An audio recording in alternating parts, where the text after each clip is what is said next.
안녕하세요, 트래블튜브. 오늘은 한국의 후쿠시마산이 유통되고 있는 충격적인 이유라는 주제로 얘기해 보겠습니다. 소비자들은 후쿠시마산을 모르고 살 수도 있는 듯 국내에 얼마나 유통되었는지 확인조차 불가능한 상황. SBS 뉴스는 본사 건물과 가까운 대형마트를 취재한 것 같습니다. 그런데 그 마트에서 후쿠시마 제품을 발견하죠. 예전에 한번 국내 커뮤니티의 소비자가 직접 국내 마트에서 후쿠시마산 인스턴트 라멘을 발견해서 문제가 되어 판매를 금지시킨 적이 있는데 SBS는 후쿠시마 사케를 발견해서 보도를 한 것 같습니다. 유독 한 제품만 원산지 표시가 안 돼 있어 회사를 검색해보니 후쿠시마 원전과 가깝더라는 내용입니다. 문제는 이 과정에서 그 제품의 주소에 후쿠시마가 지워져 있었다는 것입니다.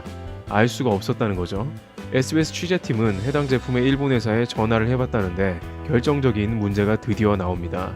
중간에 유통하는 일본 회사가 주소에 후쿠시마를 지워버려서 알 수가 없어 수입이 된 거라고 합니다. 그렇다면 이렇게 생각해 볼 수가 있는데 한국으로 들어오는 일본 식품은 필터링이 어렵다는 것입니다. 현재 한국은 일본의 후쿠시마현 인근에 있는 수산물 수입을 금지하고 있는 상태입니다. 그렇지만 그 외의 식품에 대해서는 수입이 되는데 문제가 없으며 그것이 단순 일본산으로만 표기됩니다.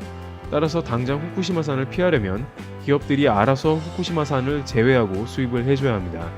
문제는 공장이 다른 곳이더라도 원료 자체는 얼마든지 후쿠시마산을 사용해도 알 수가 없을 것입니다. 지난 2015년에 한국소비자원의 조사에 의하면 일본 방사능 유출의 10명 중 9명은 부정적인 답을 했습니다. 일본 내부에서도 후쿠시마산으로 표기된 제품은 판매량이 감소하니 이젠 국내산으로만 표기하기도 하죠. 결국 한국에 유통되는 후쿠시마산 제품은 예상보다 상당히 많을 수 있다는 지적이 있습니다. 일본에서는 현재 WTO에 제소해서 후쿠시마 수산물을 한국에 수입하게 해달라고 해서 1차는 승소했습니다. 한국의 소비자들은 일본산 제품에서 불안감을 느끼며 좀 더 구체적인 조치가 필요하다는 의견을 보입니다. 중국에서는 최근 아베와 시진핑 정상회담 뒤에 후쿠시마 인근 농산물 수입을 허용하기로 했습니다. 그러자 중국 SNS 등에서는 불만을 나타내는 글도 많았습니다.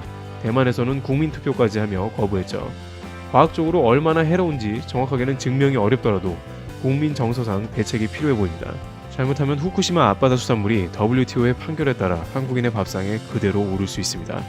트래블튜브 오늘 여기서 마치겠습니다. 감사합니다.